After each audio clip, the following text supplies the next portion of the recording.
Hi all. I've not long just put something on the Rodbird Carp Angler page about me making PVA bags and how much I hate them. But I've already had a couple of messages asking how do I actually make my PVA bags, which I hate doing. But I've got one more to make out the 20, so I'm going to show you quickly how I do it. So I'm using the PVA Organics from Katran, and it is the 60 by 130s. Okay, you get 50 in the packet, and they come in a little PVA Organics pouch with a zip lock, so you can keep everything dry. Okay, so my bags are actually quite small, okay, as you can see. So I find that when I get my PVA bag, this is a PVA bag, PVA Organics, fantastic bits of kit. What I do is I just cut a little bit off the top, because I'm a licking stick. I stick it up the top of the bag. So I take off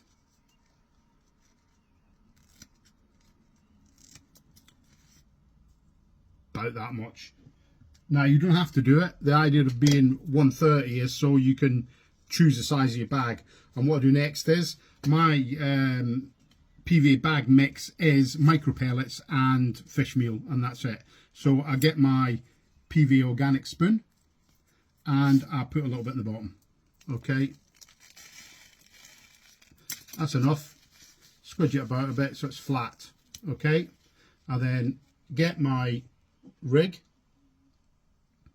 If you notice, that's a multi-rig so that I can change the hook when needed. Okay, I pop that in, and there's nothing fancy here. I just make sure that the hook is not against the bait.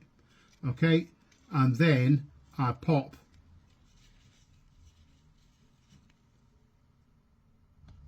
the rest of the rig in. Get my spoon. Trying to hold it up now because it's below. But as I say, this is the 19th one I've made, and I hate making them. So I fill it up almost to the top.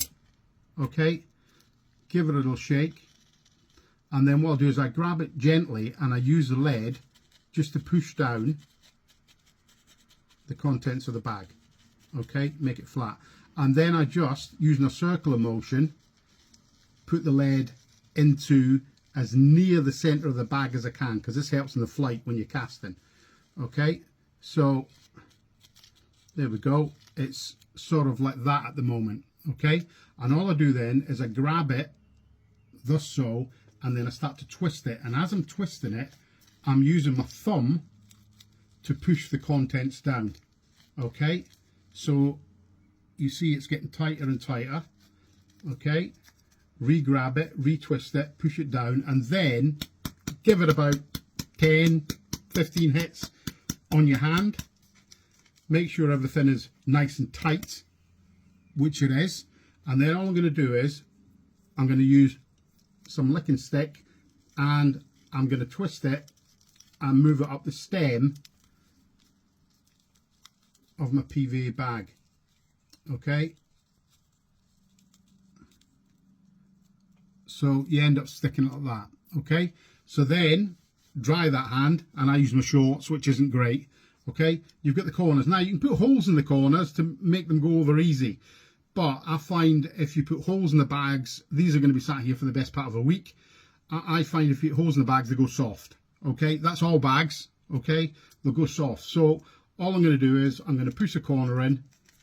Okay, and you can see there's not much air in there because it's gone tight already. That has. Okay, so one corner over, and all you're going to do is lick the top of it and then fold it up, pull it tight and fold it over, right? And you want to hold that for about 10 seconds. So I'm glad this is the last one.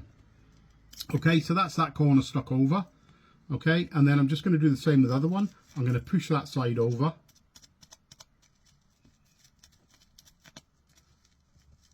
And then I'm just going to wet that again. And I'm going to pull that one over the other one, holding it tight on top.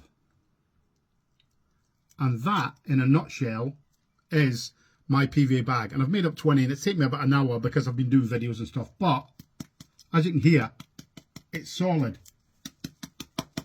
Okay, and you could keep them like that for a month if you really wanted to, but that's my PVA bag made from start to finish. Cheers.